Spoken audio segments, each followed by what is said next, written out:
Hello, my name is Jeff Dalrymple, and I'm the Executive Director at the Evangelical Council for Abuse Prevention.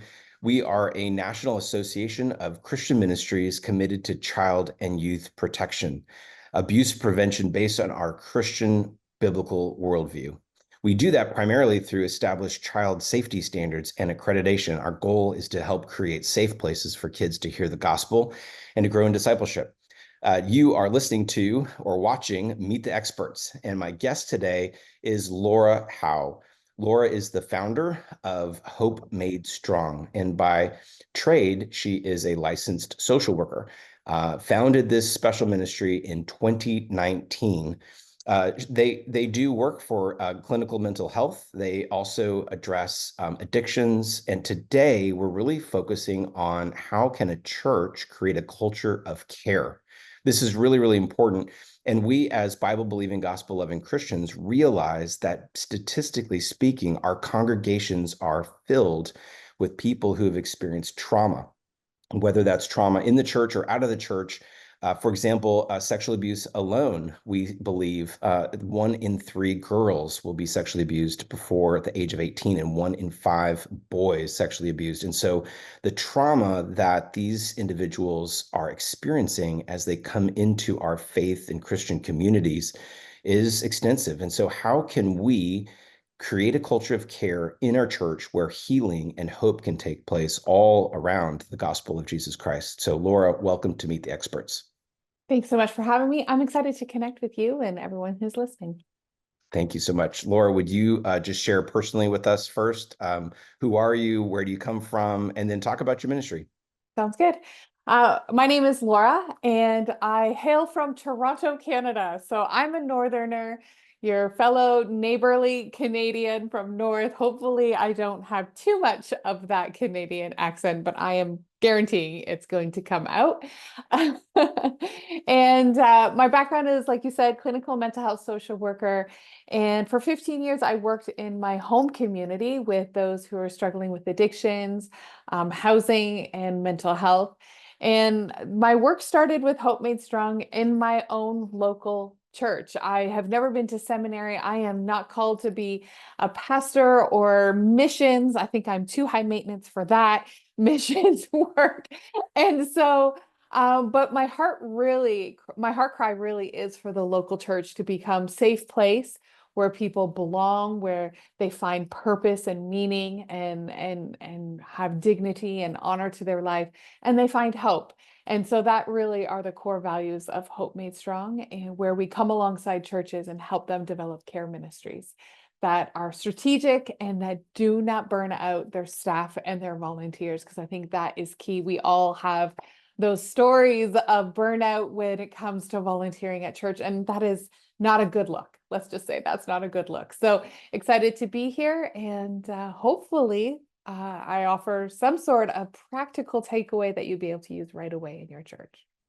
Laura, I know this will be a tremendous blessing to our audience, the recorded audience, and we're just excited that you'd come on and share and teach us. We're confident we have lots to learn in this topic. But it really starts with our worldview that we believe as Christians that every person is made in God's image, worthy of dignity and respect. And I know as I turn things over to you to present, we'll have some time for Q&A later on. But that's near and dear to your heart as well. And I think that the bottom line is that you're probably going to get to is that we really need some sort of plan. This just doesn't happen accidentally. Good intentions are a great place to start, but you're going to help give us some guidance on how to do that intentionally. So, Laura, go ahead and take it away. Yeah, my passion is that every church has a strategic care ministry, just like you would have a discipleship ministry or a youth ministry. Care historically has been a cornerstone of the church, but maybe in years of late it has dropped off. We're focused on the Sunday morning experience, the Sunday morning message and gathering. And that is not to minimize the value and the importance of that. That absolutely is core to be able to come and gather together and be refreshed and refueled. Absolutely important. But there is, like you said in your opening, there's a lot of people that are coming broken and hurting with a lot of baggage. I think just human nature, we all come with something from our background or from our experiences that can mix it up a little, that could make becoming more like Jesus a little bit complicated. So how the church comes alongside and supports their congregation and supports their community in that discipleship journey is really important. So today I hope to take you on a journey. I'm going to share my screen here quickly. These slides are available if you are interested in those. So do not worry about furiously writing things down. We'll have these for you. But I do want to walk through four things in our short time together. So hopefully I don't speak too fast. But first, just what is a care ministry? What kind of caregivers would be involved in the church? Kind of what the role of the church is, and then the model of care. This is where I think building a strategic care ministry really comes in. And do not worry, I am not going to add anything else to your plate, but it's just about becoming more intentional with the resources, ministry, and programs that you already have. And really, that comes together in building a strategic care ministry. So I'm going to fly through these. Please, Jeff, interrupt me at any time if something is not clear. You want me to pause and go in depth in a little bit more. But if I don't hear from you, I'm just going to keep on going and then do questions at the end. So first off, we think care is the casserole that shows up at your door after a surgery or experience of grief or loss or maybe a new baby and its new life and new joy. But care can be so much greater than just the casserole delivery by a well-meaning volunteer. We often think care is pastoral care or maybe the prayer team or those famous casseroles that we all know and love. But care is so much more than that. It can be the greeter team when someone looks you in the eye and says, "Hello, I am glad you're here." They call you by name. They say, "We are happy to see you. We're glad you are part of our community." It's the new visitors where you're welcoming people. It's the kids ministry where you're able to create safe environments. And I think that is huge for your community and your audience.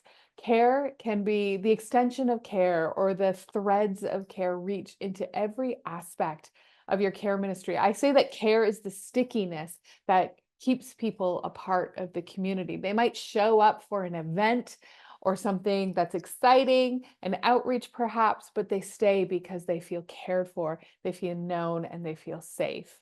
And so this is the definition that Hope Made Strong works from, is that care ministry is the support provided to the community. And I say community meaning in reach, as in the congregation, as well as outreach. So the care provided to the community by the church with the intention of strengthening belonging, purpose, and hope, with the goal of equipping the whole person to flourish. And so I really want to highlight belonging, purpose, and hope, because I really think that a church can't be all things to all people. It would be impossible with the resources that the average local church has to have a pastoral care program and a housing program and a recovery program and a trauma program. We can't be all things to all people, but every church has the capacity to create a safe community where people feel like they belong, that you are inherently see that the person is made on purpose and for a purpose. They have dignity and God has called them and they are unique and special and valuable in our world and in God's eyes, and that we're able to offer hope. So I really believe that care happens wherever belonging, purpose, and hope are offered. So I hope from the outset that we set expectations that this is not going to be a laundry list of more things that you have to do, but more of a reflection of how we can be intentional with what we do have. So belonging, purpose, and hope, already walked through what those are. And so here is another slide talking about how belonging can really show up, in that it's a belonging is a theme throughout the Bible, that we are beloved, that we are masterpieces created, woven, knit in our mother's womb, that we are created with intentionality, that no life that is created is lost or worthless, that we all have identity in Christ. And in churches, we often become not only offer the hope of Christ, but sometimes we're like the caretakers of hope. That when people feel hopeless or they're really suffering a lot, we hold the hope for them and walk alongside them as they are struggling, and that until they are able to pick up that hope for themselves. And so, this is such an honorable role to play in people's lives, and it is unique. There is no place like the local church, absolutely no place like the local church, in that if you go to a club, then it's usually seasonal and it's surface level relationships. Or if you go to a therapist and a counselor, you go deep, you dive deep with the therapist, but at any point they maybe have to end that relationship, or they retire, or they move. There is no organization and system of support quite like the local church, where we're able to walk alongside people as they journey throughout many seasons of their life, and are consistent and alongside them.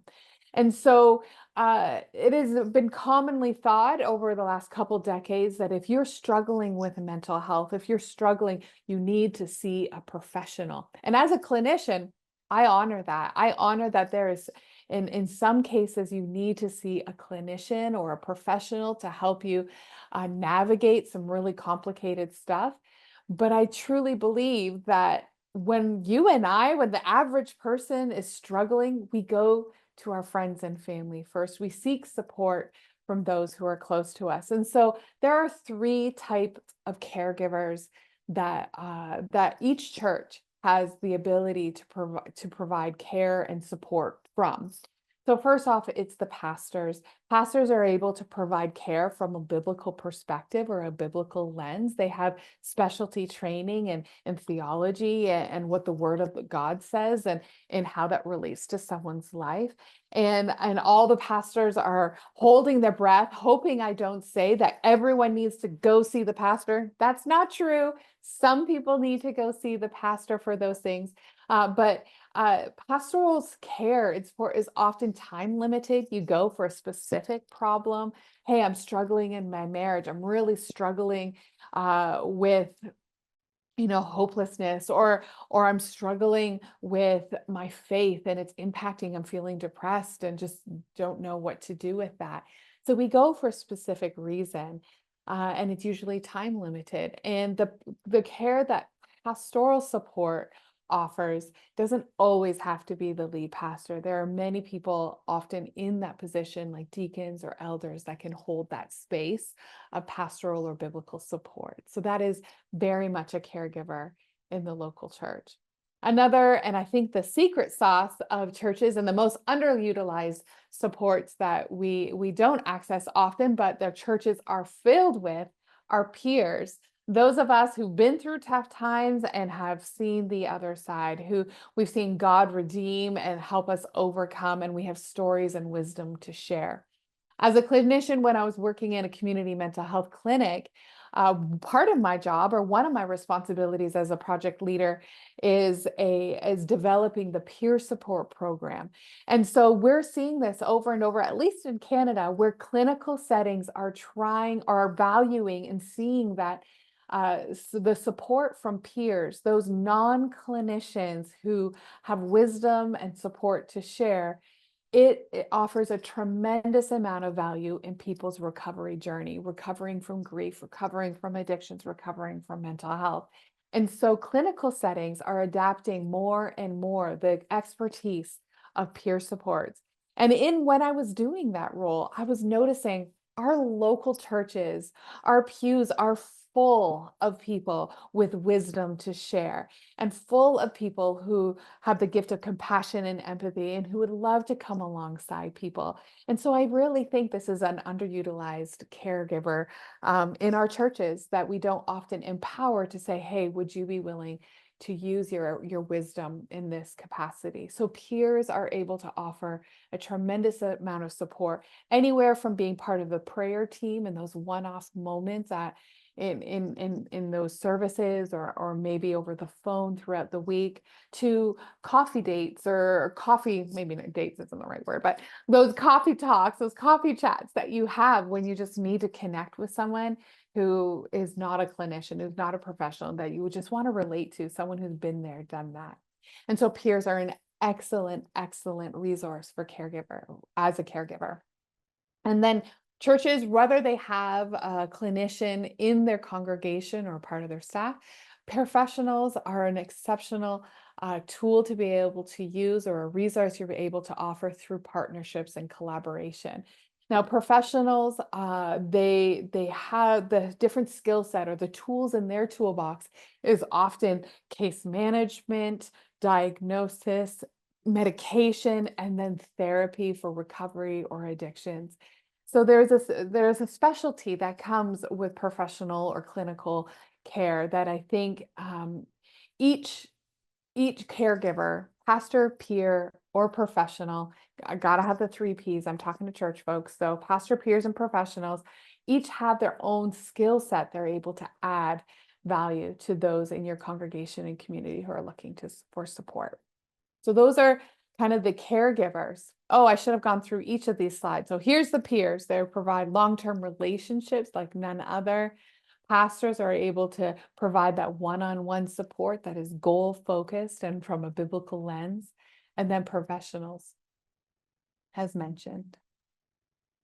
So the model of care. So we're zooming through this. So it might be less than 45 minutes, but hopefully I don't talk too fast.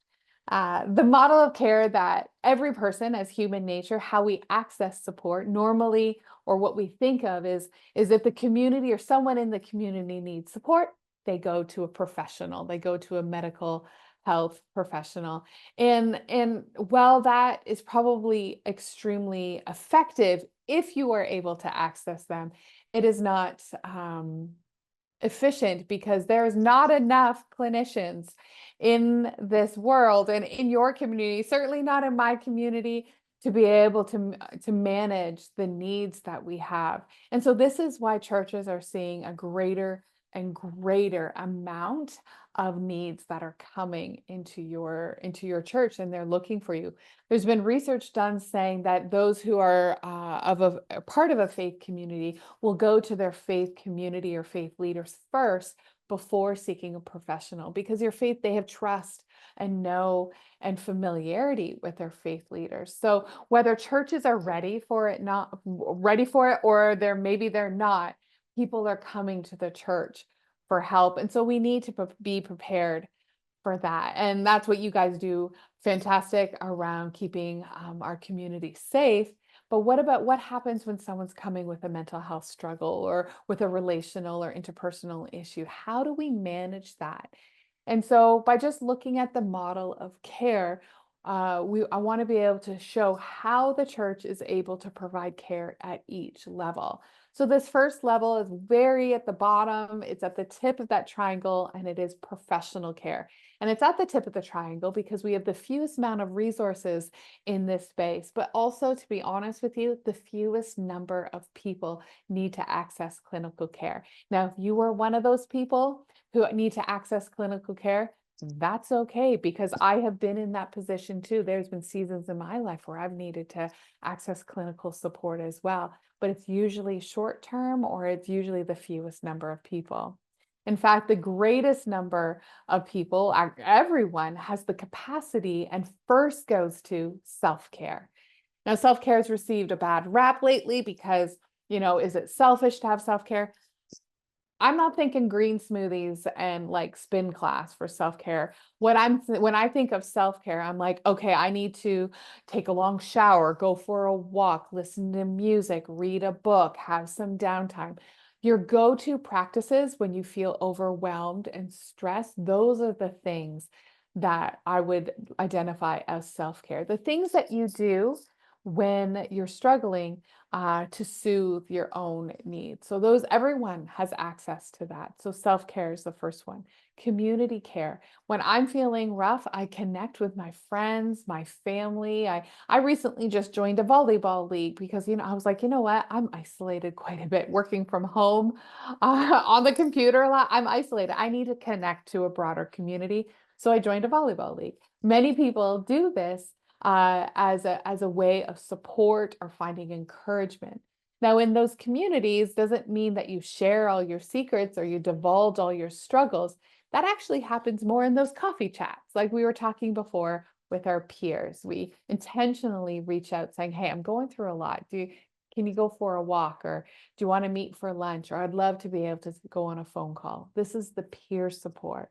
And so you see the triangle narrowing because everyone has access to self-care.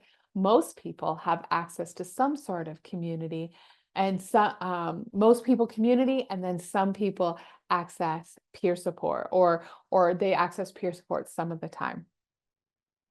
And then we have the expert care. These are the people who have extended training in a specific area. I would put pastors in this area because they have a specific training in the biblical lens, or maybe it is a dietitian or a financial manager, or something that has specific training. These are experts. They may not be clinicians, but they have additional training and knowledge in this space.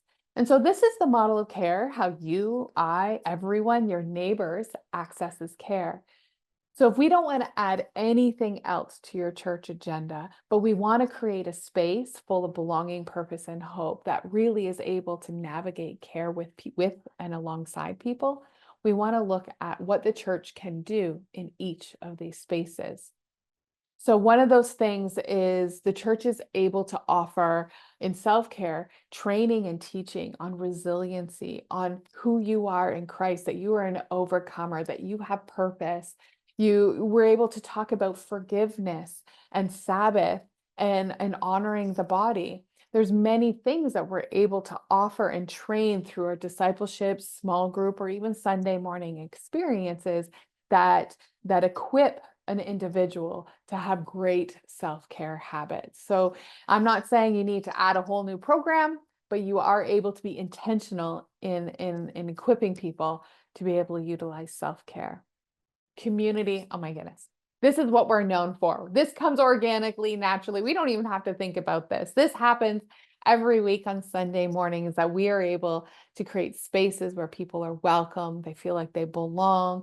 I also think volunteerism is a huge aspect of this when people are volunteering on a team.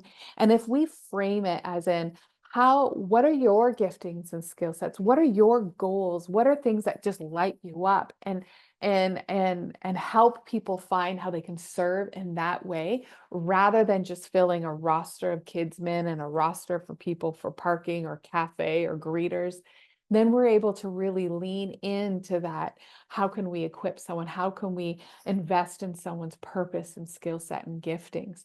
And I think this is a great space for the church to be in.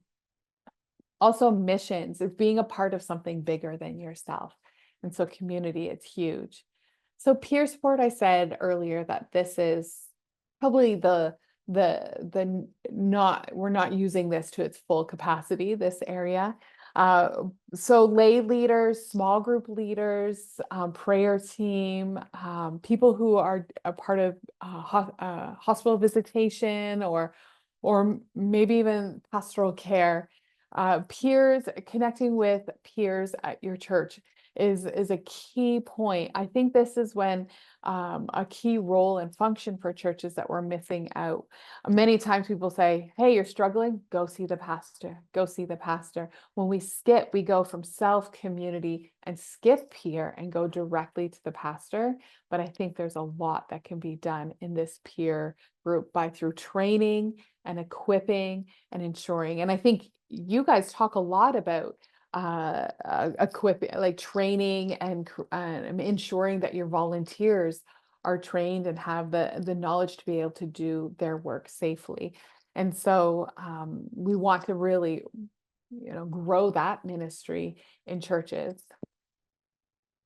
And then pastoral, offering spiritual guidance, is in this area. And then even if you're a small church or you don't have access to professional services, you're able to connect people to professional services through partnerships and referrals and even collaborations. Like I know churches that have brought in clinicians to do a workshop. So the clinician and the pastor does a side by side offering in education and resources to their congregation. And it's a beautiful pairing. So this is the model of care. I've zoomed through that extremely fast. We went from what is care ministry to here are different types of caregivers that you have access to at your church, right through the model of care, seeing that every church has capacity to do something in these 5 components or these 5 areas where people access care. So moving on to building strategic care ministry. Jeff, do you just want me to keep going through? All right, we'll just keep going through. So to build a strategic care ministry, you can't be all things to all people. Mentioned that at the outset. And I don't want to add to your list of things, but we also don't want to have a care ministry that burns through volunteers and wipes out our staff. At Hope Made Strong, we talk a lot about compassion fatigue and burnout, because the reality is that you're on the front lines. You're a frontline worker when it comes to people suffering. You are inundated with a lot of trauma, suffering, and stories. And so we want to ensure that you have their systems, policies, procedures, and protections in place and training in place so that you're able to provide care in a healthy way, but you're also able to provide care long term and have longevity in your calling and in your ministry. And so one of the things that maybe are forgotten or left to the wayside is building a strategic care ministry. Instead of just running around dealing with whatever crisis happens to hit your email first that morning, how are we able to strategically approach caring for our people? And do that in a way that allows you to take a vacation, allows you to have sick time, allows the team to be able to do it, and allows it to shift from having programs of care to having a culture of care at your church where care isn't just dependent on one person or one program, but that you're able to have this culture where people know that care is offered. It's a difference between having like one door to care to many doors lead to being cared for at your church. So the first step in doing this, now we go into depth with this with our care ministry cohort. So this is care ministry cohort is a 5-month-long mastermind program that I am like squeezing into 4 slides. So please bear with me when and how I'm probably oversimplifying this tremendously.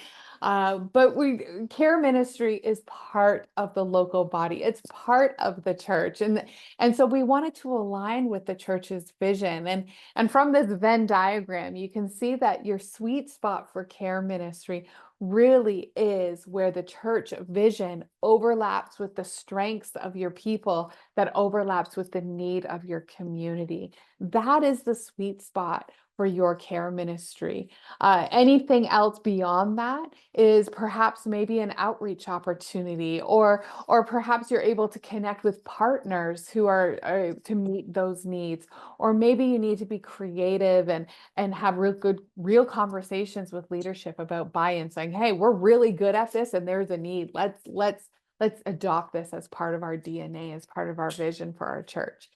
And so we can't be all things to all people, but what is your church really good at?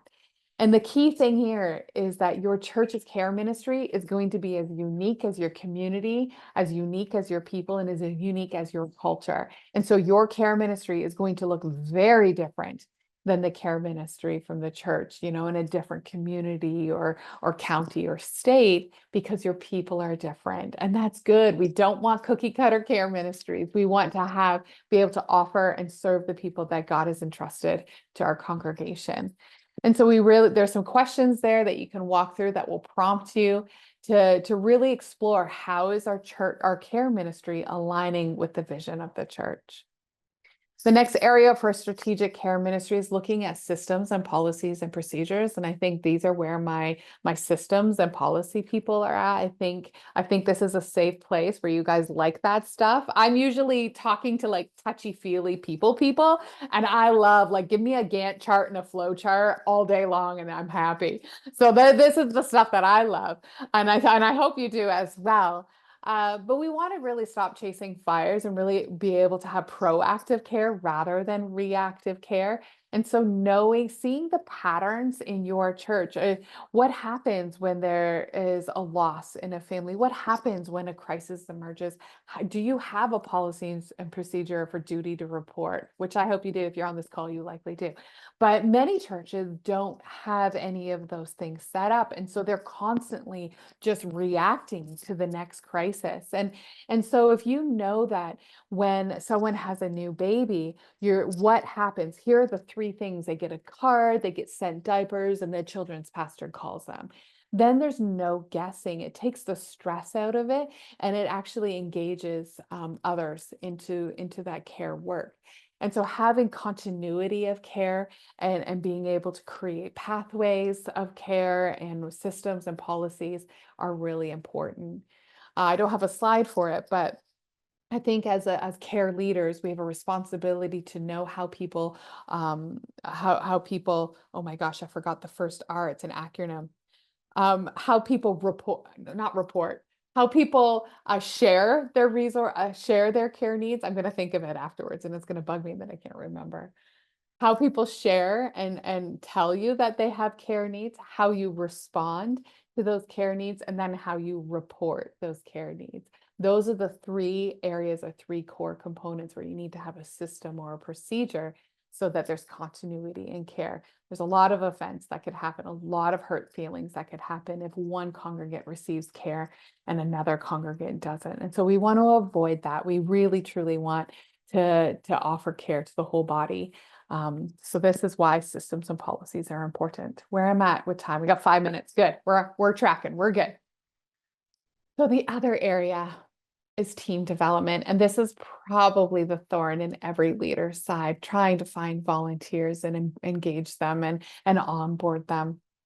And because you can't do care alone, it is way too heavy a burden to do alone. If you are doing it alone, then you are ripe for compassion fatigue and burnout. And when someone is leading in an unhealthy space, you're just ripe for crisis to happen. And so we really want you to be able to do care within your care in community, care for your community in community. If that even makes sense. So really, how do you recruit, onboard, train, and then have accountability for your volunteers is really important. And I think part of the role of care coordinator or care pastor is caring for your caregivers, caring for your peers and for your leaders so that they know they're supported, that we ensure that there's healthy boundaries being in place and that we're doing things well. And so this is just the picture on there is just a model of low impact debriefing. So we in the cohort, we train how do you debrief, how do you provide supervision to your care volunteers so that you ensure that continuity of care is happening and that people are supported and people are caring out of being well rather than caring from a place of hurt. And then last one is programs and ministry. The very last thing, it's not the first thing that we talk about in care ministry, but it's the last thing we talk about, programs and ministry. And rather than adding anything to your to-do list, I really encourage that you start with being intentional with the programs and ministries that you already have. Lots of times ministry and programs happen organically. And so they are just out of the skills and giftings of the people that are within your congregation. And we want to encourage that. That's the most beautiful part, is when we can really help people live into their giftings. And so looking at what you do have, so when resources are constrained, time, money, and people and space, when there's constraints applied, which sometimes are in this environment, in 2024, who knows when you're watching this, but there's seasons of constraint with resources. And so you look at the different impacts versus effort. And I'm not saying that just because it doesn't have a lot of impact, you should toss it out the window. No, but how can you be creative or rethink how that resource or care is being offered in maybe a unique or different way, whether it's through a partnership or training up a team rather than one person holding all of that weight. I just really encourage people, rather than starting something new, evaluate the programs and ministries that you're all already doing, ensuring that you're instilling belonging, purpose, and hope, and that you're meeting the goals that that program and that ministry is hoping to achieve.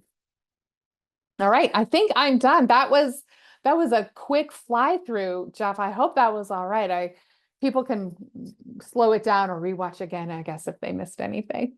No, Laura, that was fantastic. Really, really fantastic. I love how you kicked us off. Care does not equal casserole. And there's something, simple and sweet about, delivering a meal. And we've even recently in my home been a part of some challenging times, and some folks brought us a meal, and it was just what we needed in that moment. Mhm. But what's also important is they stayed and chatted with us and prayed for us and really came alongside to care for us in that difficult moment. And maybe it wasn't a casserole, it might have been like, macaroni grill or something like that. But what's so helpful here is the framework that you give to care, and how we can wrap our minds around kind of these different categories. It's interesting that when you talk about community, one of the things I think about is CrossFit. Now, I'm not a big CrossFitter, so let me quickly say that. So I'm not trying to be something I'm not. But what's really, really interesting as we look at the phenomena of what CrossFit Yeah. is, is some of the aspects that you described. It's like that community, that identity, the self-care piece, Yeah. but it also falls short because it doesn't have the spiritual component Mhm. that our local church does. And so everything that you communicated was all very local church specific, which, we as Christians believe that the hope of the world is the gospel of Jesus Christ and his church, right? And Mhm. and to do that within the community is really, really helpful. I also thought it was helpful to think through peer pastors and the professional care, and how those different categories help us think through the types of care that we deliver. Mhm. I guess my first question for you is, when you talk about self-care, my guess is, reading your Bible and praying is a part of that. And that really kind of checks the like sustainability piece.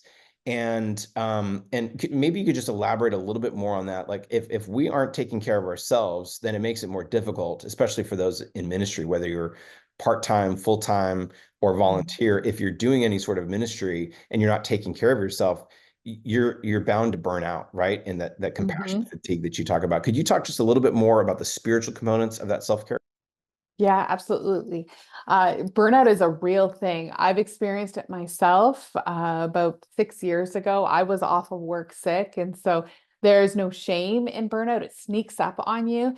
But we definitely, having been there, I never want to go back to that space, nor do I want anyone else to ever experience it. And as caregivers, as ministry leaders, people don't often talk about the suffering that could happen, or the exposure to suffering that you encounter in your work. And in a lot of jobs and a lot of places, they have like work hazard stuff. You wear a helmet or steel toe boots or a vest to prevent you from being impacted or harmed in your work, in your daily work. But no one really talks about the steel toe boots and the helmet and the vest for people work. Right. And that's where self-care comes in. That's what is self-care, is the hard hat, it's a steel hope, it's the vest. Those are the protective measures that help you prevent going down or falling off of that cliff of burnout. And many of the practices, the self-care practices that we're learning about, or that we're not learning about, but that we're hearing or made popular, actually stem from, are rooted in spiritual practices. Like, we think of meditation, and there's been a bad rap to that because we think, oh, that's a Buddhist practice. Meditation is a benign exercise, just like push-ups or pull-ups or whatever exercise. Meditation is like a verb, it's an activity. But we hear in the Bible to meditate on the word daily. And meditation is is the exercise that strengthens the mindfulness muscle. Now, I've said meditation, I've said mindfulness, and everyone's like, "Oh, she's Buddhist or she's in what?" It is not. Those are all Christian principles that mindfulness is the ability to change your thought process, right? It says meditate on my word. It says think when you think, I'm not a theologian, so please tell me what the scripture is, or someone make a comment in this or something in the YouTube what the scripture reference is. But it says whatever is holy, whatever is righteous, whatever is pure, think on these things. And that is mindfulness. It's learning how to change the channel of your mindset and of your thought pattern to change it to what is true, what is holy, what is righteous. And I think the simplicity of that seems like, oh, that is not going to change anything. Prayer, spending time in nature and experiencing the beauty and wonder of God, and connecting with like other believers, and reading and meditating on the word, and all of those things seem so simple and basic and almost trite. Like, do you even understand the pressures that I'm experiencing? That there's no way. But those are the protective measures, and they are taught to us in the word. And so I think those are absolutely key. They've been key for me personally, and for many when they think of, okay, how can I provide preventative care to burnout? It is those self-care practices. It makes me think of, you talk about mindfulness and these kind of concepts, and it's just like faith and hope require an object, right? And so, like, Mm. that's where we get into trouble, as we say, Laura is a person of faith. Okay, well, yes, but faith in what? It requires an object, Right. right? I think the same thing is true with the mindfulness that you're talking about, is what are you being mindful of? What you referenced there was Philippians 4. I Thank cheated you. real quick, but finally, brothers, whatever is true, whatever is honorable, whatever is just, whatever is pure, whatever is lovely, whatever is commendable, if there is any excellence, if there is anything worthy of praise, think about these things, what you have learned and received and heard and seen in me, practice these things, and the God of peace will be with you. So there's a Mm. promise there, right? There's a Mhm. promise when you do these things, generally speaking. There's a promise the God of peace will be with you. That's a precious, precious truth. Mhm. Laura, this is incredibly helpful, and I appreciate that additional, just kind of double click on the self-care, if you will, the sustainability piece. It makes me think of many, many years ago, I worked in public safety. So I was a paramedic in Los Angeles, and training was a big piece of that. There's some spiritual connotations to the training we need to do related to care, related to the spiritual disciplines. Mhm. But there's also the care piece. If you're not caring for yourself, if you're a workaholic, if you find your identity in serving other people can be really good. Mhm. You find your identity in that, it becomes an idol, and then you probably take that a little too far. You run the risk, even doing something well-meaning, right, or Mhm. well-intentioned, like serving other people, you run the risk of burnout and fatigue, and really missing the motivation, which is ultimately worship to the Lord, right? That we're doing these things, we're caring for others, we're showing compassion because we value other people made in God's image, but also as worship unto the Lord.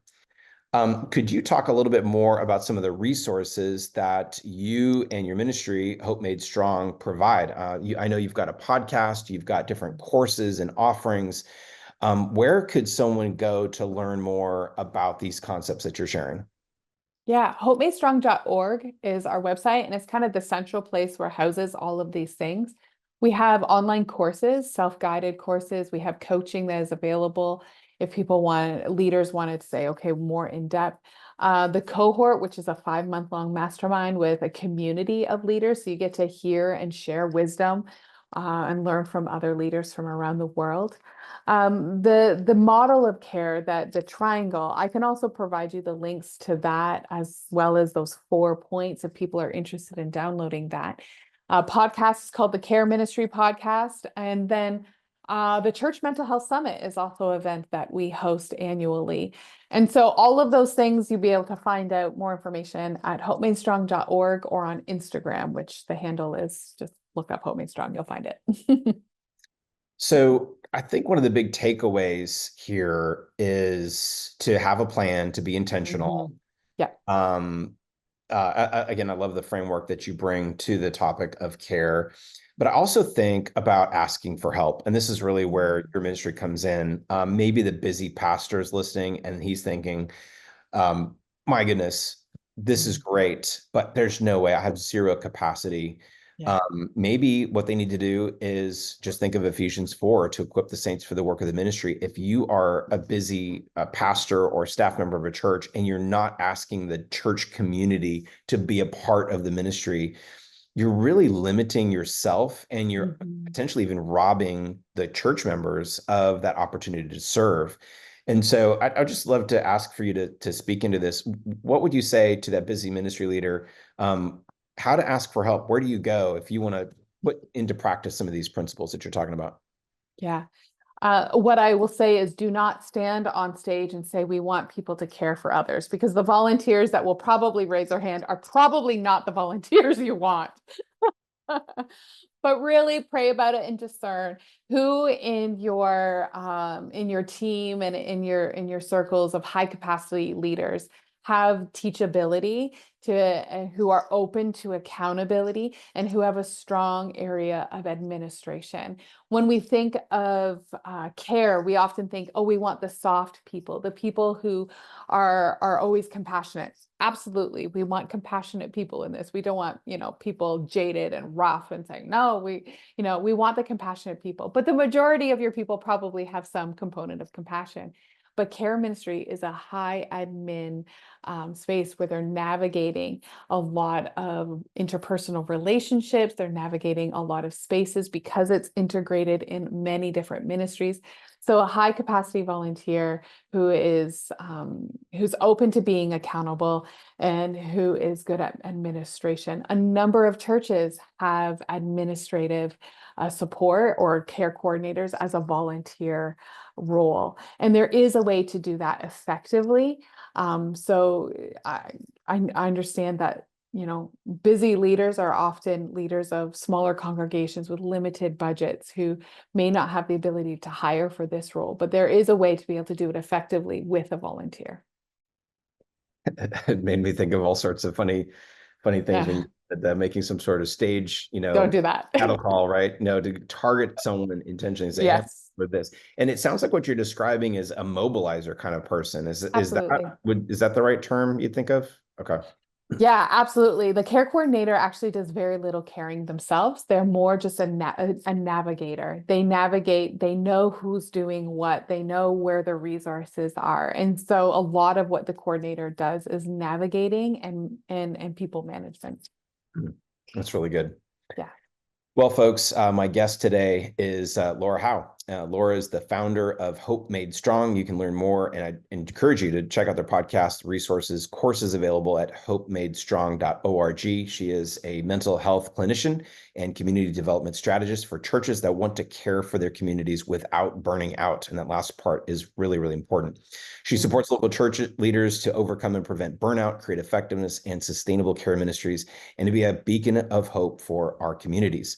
Honestly, Laura, as I look back over church history, we see Christians leading in so many different areas. Christians have started hospitals like here in Mhm. Jacksonville, where I live. You've got Baptist Health and Adventist Health and all these different faith-based mercy ministries where Christians led the way to care for those vulnerable persons, those homeless, maybe in Christian education. Christians have really led the way in so many of these Yes. areas. And so what we're saying today is press on. There's more work to be done until Jesus comes back and makes all things new. We need the church to provide leadership in this area. For us at ECAP, this ties in very naturally because we see the trauma and the effects of sin and abuse, all sorts of types of abuse, including sexual abuse, spiritual abuse that takes place. And so Christians really should be on the front lines, both of preventing that abuse from taking place, educating parents and caregivers to help create safe places for kids, not just in our Christian ministries, but also equipping kids in their home But then, because we know we live in a Genesis 3 world, we know that there's going to be sin and brokenness and trauma and care that needs to take place. And what better place to do that than the local church? So thank Yeah. you so much for your work, your ministry. Anything else you'd like to say or share as we land this plane?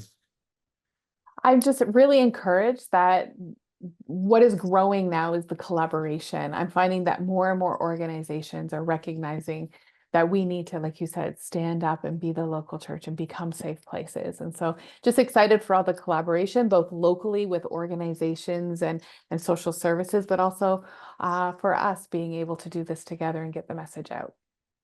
Yeah, I think part of that safe place is just one more thought is not creating a country club environment in our local church, but really more of that hospital for sinners, right? And creating that safe place where people can, yes, safe from abuse, which is where we talk about safe places all the time. But I think in your context, safe also means freedom to be vulnerable and to share hurts and struggles and needs. Where Mhm. the church can come in and meet some of those needs. So praise God for you and your work. Thank you so much. This has been Meet the Experts. We're Evangelical Council for Abuse Prevention, helping create safe places for kids to hear the gospel and grow in discipleship. Thank you so much to Laura Howe, and thanks for joining us on Meet the Experts. Until next time, goodbye.